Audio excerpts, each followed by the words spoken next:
the Prophet said. He said it, maybe, but we don't know who said it, who heard it. It could have been he said it and he heard it and he said it to him and he said it to him, then it came to that person, which is still true, but much more powerful and shorter chain when someone says, I heard the Prophet ﷺ say, and then she says, here in my house, this house of mine. So now we know who said it, who heard it, and where. She says, سمعت رسول الله صلى الله عليه وآله وصحبه وسلم يقول في بيتي هذا. I heard the Messenger of Allah, peace and blessings be upon him, say, in this house of mine, Allahumma, and this is the hadith I really want us to practice putting it. اللهم من ولي من أمر أمتي شيئا فشفق عليهم فاشفق عليه ومن ولي من أمر أمتي شيئا فشق عليهم فاشقق عليه. The first part is فشق عليهم فاشقق عليه. The second part is فرفق بهم فارفق به. He says, O Allah, the Prophet ﷺ is saying this, O Allah, and his dua is lasting, it's ongoing. Anyone who's given a position of authority over my ummah, any position of authority, من ولي من أمر أمتي شيئا فشق عليهم فاشقق عليه, and he made it difficult upon them, O Allah, make it difficult upon him or her. It applies to both. The second part of the hadith, which is a continuation of the Prophet ﷺ's dua, وَمَنْ وَلِيَ مِنْ أَمْرِ أُمَّتِي شَيْئًا, and anyone who's been given a position of authority over my ummah, any position, شَيْئًا, any, فَرَفَقَ بِهِمْ فَارْفُقْ بِهِ, and he was gentle and compassionate with them, O Allah, be gentle and compassionate with him. This is very powerful. This should be placed behind every desk of every leader, from president to minister to manager to any type of person of authority. Any. In non-profits, in for-profits, Muslim institutions. Obviously this applies to Muslimin. So I'm talking about in masajid, in your place, if you have a place of business, if you own it and you can put in your desk, instead of having all the flowers and everything else, add this to it. This is my humble suggestion, just a suggestion. You don't have to do it, but to remind you, to put you in check, so you know what to do and what not to do. I will repeat this hadith, and this hadith is sufficient enough for leaders to be real, compassionate, honest, good, God-fearing leaders, and to avoid being heartless leaders.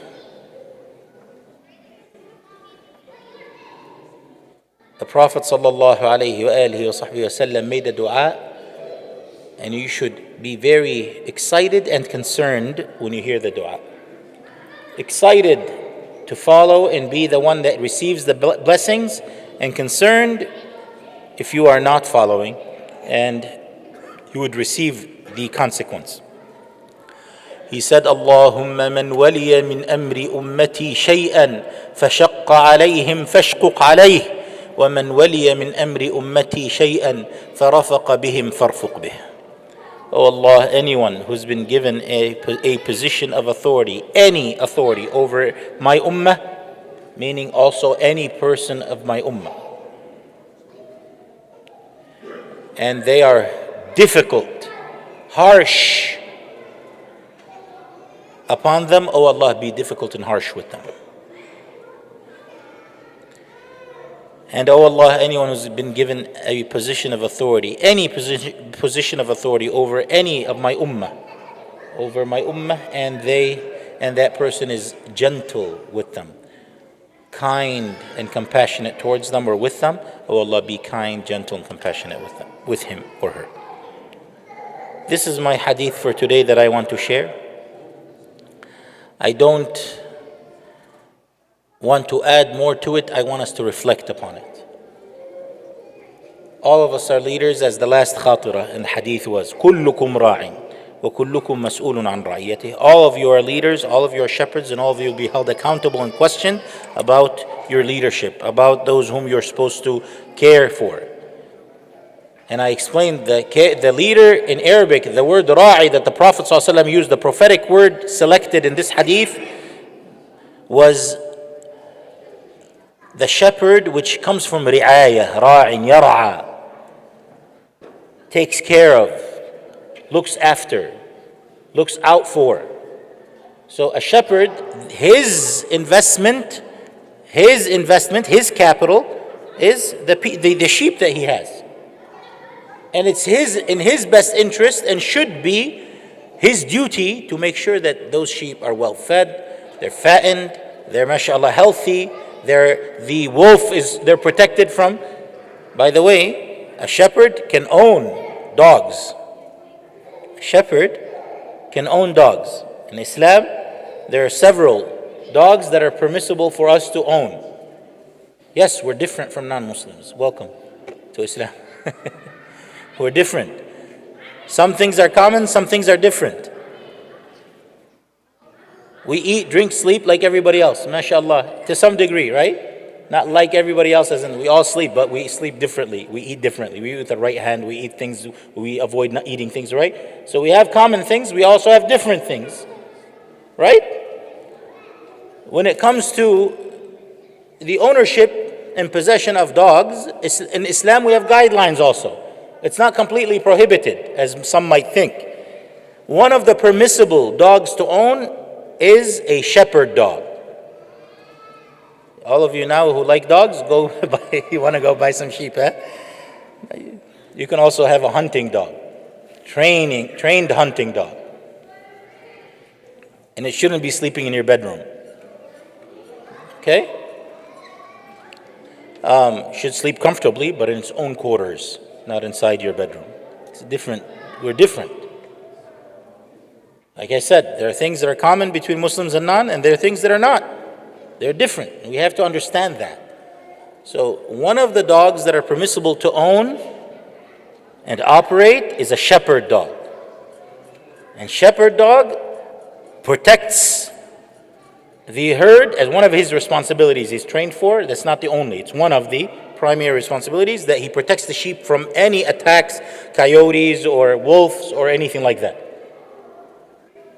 They will defend. And they also, different trainers, mashallah, have mastered skill sets. They can do a certain whistle, the dog will go and get all the sheep and bring them. If you go YouTube, you watch videos, subhanallah, like a bullet, flies, goes and does whatever moves to make sure the sheep, and the sheep is, they're trained, they learn. Okay, the dog is pushing them this way, they all start moving. Subhanallah, a human being would never be able to do that. No way. If someone owns several thousands of sheep, and the one or two dogs will bring all of them, subhanallah. A human, impossible. They're all over the hills, he can whistle all he wants. The sheep will stick their tongue out and laugh. When I went to Turkey, I visited and I saw I don't know what it's called technically, but it's the Turkish shepherd dog. It's the largest, most strongest looking dog I've ever seen in my life. What's funny, one time we were in Cappadocia, a city in Turkey, and we saw a German shepherd and the Turkish shepherd dog, and they're side by side. It's one of those rare moments, for me at least. A German shepherd we're all familiar with, right? Beautiful dog. Yay high, right? Yay long. Yay high. The Turkish shepherd dog was like yay high, yay long, longer. It looked like a tiger. And subhanallah, the Turkish folks and tour guides were telling us that when a wolf comes, it stands no chance against this kind of dog. No chance. That dog would tear it. It has no chance to survive around it, against it. The point is, the shepherd, his and her responsibilities are to care for their sheep, for their capital. It's not about calling people sheep, it's their capital. They're the ones that they're responsible for. And part of the care, besides feeding, which is essential, is protecting from the evil that could come to harm those they are in authority to lead and protect and provide for to the best of their ability. Do we understand? And all of that, all of you leaders will single-handedly stand before Allah to be judged and questioned. The wife will be held. The husband will stand. Every one of you, every one of us will be held before Allah subhanahu wa ta'ala. All of us. And standing to be questioned about, in this case, عن رعيته, their caregiving for those whom they were supposed to care for. And like I said, the care is providing, meaning opportunities for good green grass. The shepherd doesn't grow the grass, right? He doesn't have that. He doesn't own the mountains in the world. I'm talking about shepherds that go to the hillside. They don't own that. They may have to work to bring some, but they don't do it. But they find the places where it is and they lead. You as a leader, you don't make the rizq. Sometimes it grows like that grass.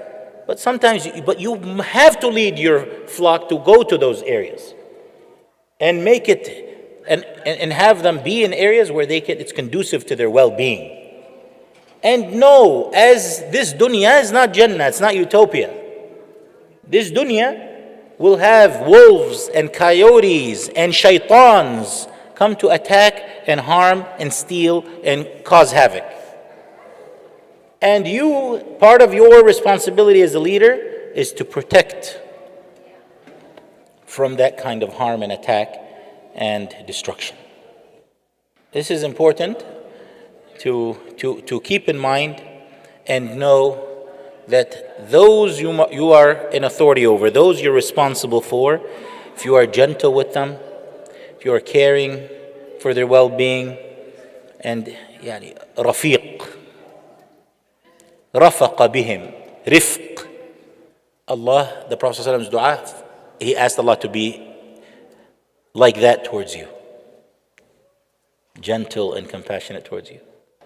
And the Prophet ﷺ made dua to Allah, if you are harsh upon them, for Allah to be harsh with you.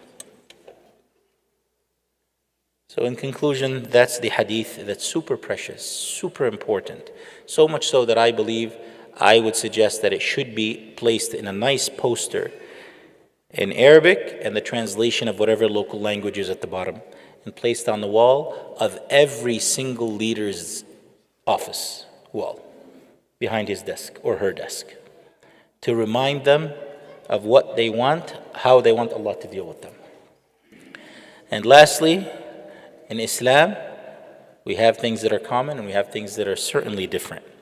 And owning a dog, in this case, is permissible for a shepherd. On a side note, this is not the topic of our lecture today, but and owning a hunting dog is permissible as well. And it's in the Quran, the hunting dog part, and obviously the shepherd part is also permissible to own. I ask Allah subhanahu wa ta'ala to make us sincere human beings, knowledgeable human beings who are guided by Allah subhanahu wa ta'ala, who heed to His guidance, who glorify the commands of Allah, the guidance of Allah, who embrace it. We ask Allah to make our hearts love the guidance that He has ordained. Allahumma habbib ilayna al-iman wa zayyinhu fi qulubina. Make it attractive to our hearts. وَكَرِّهْ إِلَيْنَا الْكُفْرَ وَالْفُسُوقَ وَالْعِصْيَانَ. And make hated to us disbelief and defiant disobedience and disobedience وَاجْعَلْنَا مِنَ الرَّاشِدِينَ. O Allah, make us among those who are rightly guided.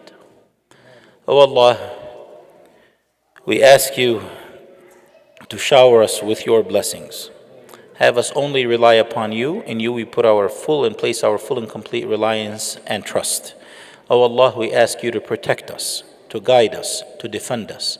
And O Allah, we ask you to make us righteous leaders over whomever you have given and positioned us to lead.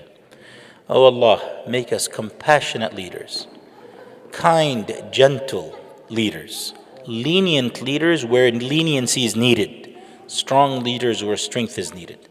O Allah, we ask you to never make us harsh, difficult leaders where difficulty is disliked by you, Ya Rabbal Alameen.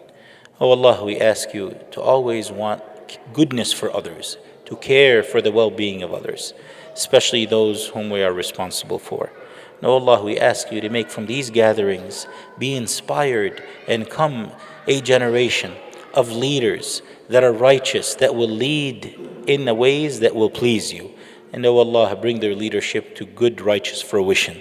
O Allah, those who are suffering, we ask you and beg you and implore you, Ya Allah, to relieve their suffering. Whether they are in Sudan, or they are in Gaza, or Sham, or Yemen, or India, or Kashmir, or Burma, or Sudan, or Afghanistan, or Libya, or anywhere in the world, or Palestine. Oh Allah, we have many brothers and sisters who are suffering. Some we know about, many we don't know about. Oh Allah, we ask you to defend all of our innocent brothers and sisters who are oppressed. And oh Allah, we ask you to defeat every tyrant and oppressor. Oh Allah, we ask you to give us the courage and guidance and iman and nur to see truth as truth and have us follow it, and to see evil and falsehood as falsehood and evil and have us go against it. Oh Allah, we ask you to provide us with the best of this world and the best of the hereafter. Pardon all of us and our loved ones from the punishment of the hellfire. And oh Allah, we ask you to never deprive us of any of your blessings. Always increase your blessings upon us and improve them and grow them and preserve them. And O Allah, we ask you to make us grateful servants of yours. ربنا أوزعنا أن نشكر نعمتك التي أنعمت علينا وعلى والدينا وأن نعمل صالحا ترضاه وأدخلنا برحمتك في عبادك الصالحين. Oh Allah, we have Brother Hassan, the Mauritani, and many others who are sick in the hospital. Some of them taking their final breaths. Oh Allah, make their final moments in this world a righteous moments. Oh Allah, make their final words in this world, La ilaha illallah Muhammadur Rasulullah. Oh Allah, accept them, ease their pain and suffering, and make their most beloved moments of their life to you the last moments they live. And oh Allah, give us and them a righteous conclusion to this life and exiting to the next. And O Allah, accept us among your righteous servants, Ya Rabbil Alameen. Forgive our shortcomings, conceal our faults, protect us from all that are evil and harmful. And O Allah, in you we place our full and complete trust. Provide us with the best of this world and the best of the hereafter. Pardon all of us and our loved ones from the punishment of the hellfire. O Allah, we ask you to make our spouses and offspring the joy and coolness of our eyes. Make all of us be among your righteous servants. وصلى الله وسلم وبارك على سيدنا ونبينا وحبيبنا وشفيعنا محمد وعلى آله وأصحابه أجمعين. Brothers and sisters, this weekend we are celebrating 30 years since the establishment of this masjid. May Allah subhanahu wa ta'ala bless everyone who has contributed or participated or prayed in this masjid. And the celebrations, the details are on the posters outside. Saturday, we have a full day, I believe, starting at 1 p.m., Salatul Dhuhr in Jama'ah. One thing I noticed in our community, that when Jama'ah prayer happens, not everybody on the property prays Jama'ah. And that's not the proper guidance. If we're playing basketball or any type of sport, or we're having some sort of social event, when Jama'ah time comes, we should, unless there's a severe harm that could happen from that, we should pray Jama'ah together in the Masjid Jama'ah. What do I mean by severe harm? Last weekend, for instance, there was a fundraiser for Gaza. Perhaps the people that were running the fundraiser, they assumed, this is ijtihad, that if they broke right in the middle of the fundraising, most people would not come back, or half of them wouldn't, and it would just really might adversely affect the fundraising, because the time they were like right at that fundraising time. So they decided to pray Isha separately after the fact. That's an ijtihad. Whether it's a weakness of iman from our part to think that maybe the fundraisers are going to be less, maybe. But it could be that someone does ijtihad, they get it right, they get double the reward, they get it wrong, they still get rewarded. But when it's not the fundraiser for Gaza or Syria, and we're playing sports, and prayer time comes, I think we should go to the salah for 5 minutes and go back and continue what you want to do. I think if you're having a social gathering, part of being at the masjid is to get the ajr of everyone that prays jama'ah, you get a copy of that ajr. So we should cultivate a culture when it's salah time that we all stop for 5 minutes, come to the masjid and go, unless there's a real serious reason, which should seldom happen, not frequent. So this is one thing that I would like to remind us to really do that. And we don't control everybody else. Perhaps I have spoken to some of the leadership in the masjid, I've spoken to Brother Isa and I've spoken to others, to have the rules on the wall at the gymnasium. They have rules already there, but to make the first rule that everything stops and we join prayer in jama'ah congregation when prayer time comes. That rule is missing. And it's okay to sometimes miss things unintentionally, but when we're reminded, inshallah, we should heed to the reminder and add that. We should cultivate a culture that comes to the masjid when it's time for prayer. So this is something that I would like to share with us, that we all try to do that. Go for salah, then you can leave, exit. And if you exit while others are having a khatira or having some event, don't make noise. Leave, you have your reasons, but don't make it noisy where others are also negatively affected. So this is something that I wanted to remind myself and my brothers and sisters, inshallah. May Allah subhanahu wa ta'ala make our masjid like the masjid of the Prophet sallallahu alayhi wa sallam. And may Allah subhanahu wa ta'ala accept from all of us. Jazakumullahu khayra. Wassalamu